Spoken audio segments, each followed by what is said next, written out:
Rivian, an electric vehicle startup, has spent most of its existence wrapped in secrecy. But now that it's going public, that protective shroud is being lifted. In fact, the regulatory filing, which was made public, contains new information on the startup's relationships with its major backers, Amazon and Ford, along with information on how much money it has spent so far, as well as projections for how much money it expects to spend now that its first electric vehicle is in production. In today's video, we'll discuss how Amazon's goodwill and pre-orders enhanced Rivian's IPO, followed by Amazon's ownership stake in Rivian. Stay tuned for that. Welcome back to New Vehicle Media, your go-to channel for EV stock. Quick reminder that subscribing is free and liking the video helps YouTube suggest similar content. Comments are loved and featured in upcoming videos.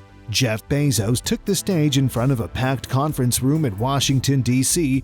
and declared war on global climate change in September 2019. It was a bug-eyed cargo truck made by a company that few people had heard of that served as his secret weapon, which he concealed deep within a chart-heavy PowerPoint presentation. The then Amazon CEO announced to the shocked crowd that his company had recently placed an order for 100,000 electric delivery trucks that'll be constructed by a company known as Rivian. Amazon would be carbon neutral by 2040, marking a watershed moment in the company's history for both Bezos and the millions of Prime members who depend on it. However, for Rivian, this was an even more pivotal point in its existence. A large book of business, financial backing, and respectability were all provided to separate the auto rookie from the long line of prospective electric companies following the order. It was also expected to begin attracting further investment from big firms such as Ford Motor Company, T. Rowe Price, D1 Capital Partners, and Fidelity, and Bezos gave the airtime to Rivian, increasing its market coverage and creating hype for the company.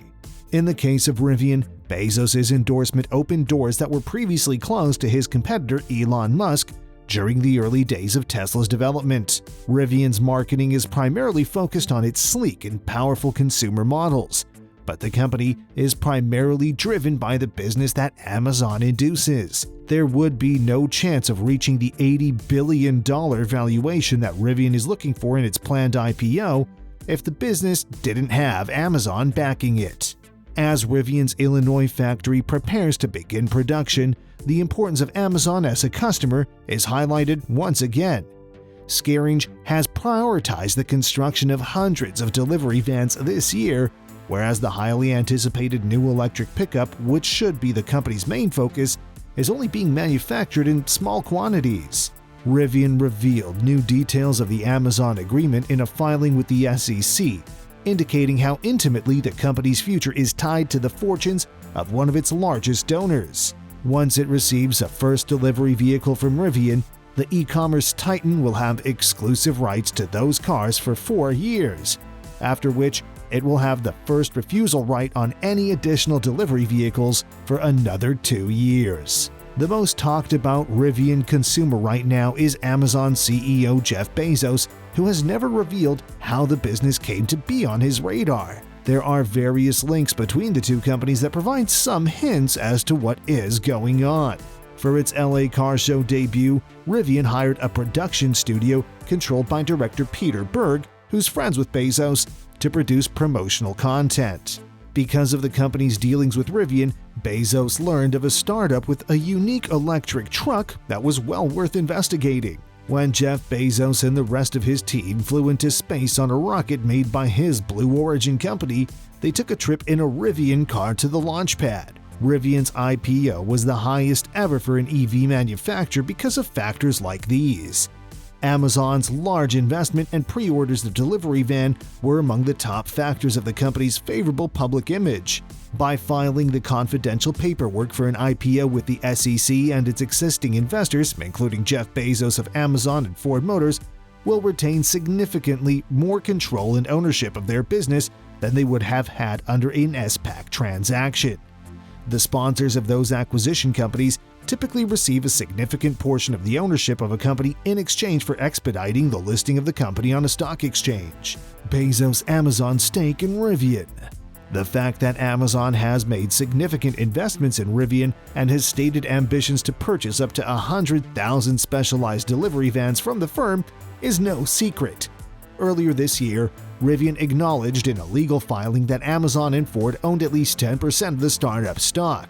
However, the S-1 and the supporting documents that were submitted with it provide a considerably more detailed view of this relationship. While we won't be able to put a precise value on it until Rivian releases additional details, analysts estimate that Amazon owns between a fifth and a quarter of the electric vehicle firm. In total, Amazon purchased around 26% of the 576 million shares of Rivian that were sold during the company's Series A through F financing rounds. Because it invested in the startup's most recent increase in July 2021, it stands to gain another few $1 million when Rivian goes public on the Nasdaq. Rivian borrowed a total of $2.5 billion from Amazon, Ford, T. Rowe Price, and Manheim Investments rather than selling shares this time.